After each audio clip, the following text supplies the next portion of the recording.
السلام علیکم ورحمۃ اللہ وبرکاتہ۔ عزیز طلباء و طالبات، 18ویں دن آپ کو ایک اقتباس دیا گیا ہے جو آپ گزشتہ جماعت میں پڑھ چکے ہیں، اور سعادت حسن منٹو کا یہ ایک عام سبق سے ایک اقتباس لیا گیا ہے۔ آپ اس کو اچھے سے آپ پڑھیں، اور پڑھنے کے بعد آپ نیچے دی گئی سرگرمیوں کو آپ کو حل کرنا ہے۔ سرگرمیوں میں آپ کو سب سے پہلی سرگرمی دی گئی ہے ویب خاکہ مکمل کیجیے۔ اس میں آپ کو دیا گیا آم کے ٹوکرے بھیجنے سے پہلے کی سرگرمیاں۔ تو اب یہاں پر جو پہلا اقتباس آپ کے سامنے ہے، اس میں بتایا گیا ہے کہ آم بھیجے جانے سے پہلے کیا کیا کیا جاتا تھا۔ تو آپ دیکھ رہے ہیں دوسری لائن میں بڑے اہتمام سے ٹوکرے کھولے جاتے، یہ پہلا کام ہوتا۔ ان کا گھاس پھوس الگ کیا جاتا تھا، یہ دوسری سرگرمی۔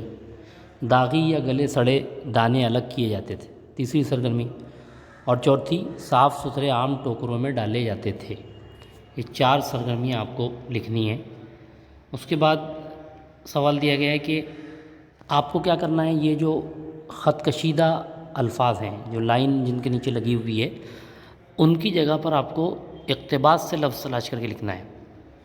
یہ سرگرمی بہت ہی آسان ہے۔ اس کے لیے آپ کیا کریں گے، یہ جو جملہ لکھا ہوا ہے اس کو آپ اقتباس میں تلاش کریں گے۔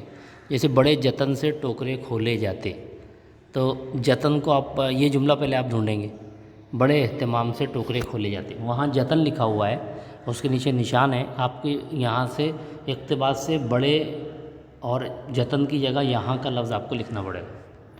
تو آپ دیکھ رہے ہیں کہ کیا لفظ ہے یہاں پر لکھا ہوا ہے، بہت آسان ہے، آپ کو صرف لکھنا ہے۔ دوسرا جملہ دیا گیا ہے کہ آم نکالتے اور ٹوکروں میں ڈالتے وقت منشی کریم بخش کی بیٹی اور ان کی بیوی کو لالچ آ جاتا تھا۔ اب دیکھیے دوسرا پیراگراف جو جہاں سے شروع ہوا، آم نکالنے اور ٹوکری میں ڈالتے وقت منشی کریم بخش کی بیٹی اور اس کی بیوی کے منہ میں پانی بھر آتا، اس کی بیوی کو لالچ آ جاتا، اس کی جگہ پر آپ کو یہاں میں جو لکھا ہوا ہے محاورہ وہ استعمال کرنا ہے۔ اس کے بعد دیا کہ اتنا بے چین ہونے کی کیا ضرورت ہے۔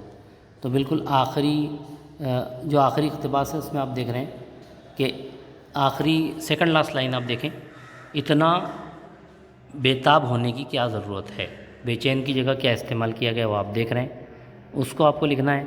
اس کے بعد یہاں پر کیا کرنا ہے، واحد سے جمع اور جمع سے واحد آپ کو بنانا ہے۔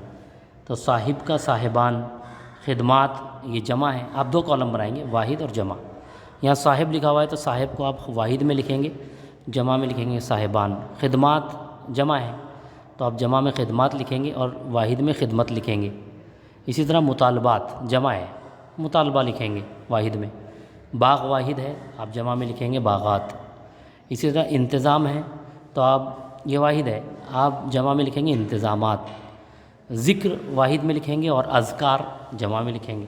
افسران دیا ہوا ہے تو آپ یہ جمع ہے تو آپ واحد میں افسر لکھیں گے، اور صفات جمع ہے تو آپ واحد میں صفت لکھیں گے۔ اس طرح سے آپ کو یہ مکمل کرنا ہے۔ اور اس کے بعد آپ کو ایک بہت اچھی سرگرمی دی گئی کہ آموں کی قسموں کے بارے میں آپ کو معلومات حاصل کرنا ہے، اور ان کے نام کیا کیا ہے اور تصاویر، وہ سب آپ کو اکٹھا کرنا ہے۔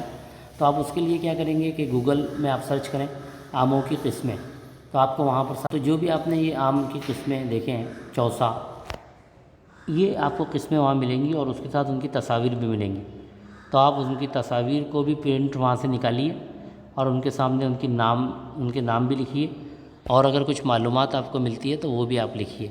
تو اس طرح سے آج کے دن کی آپ کی یہ سرگرمی مکمل ہوگی۔ امید ہے آپ کو اچھی طرح سمجھ میں آئی ہوگی۔ بہت بہت شکریہ۔ السلام علیکم ورحمۃ اللہ۔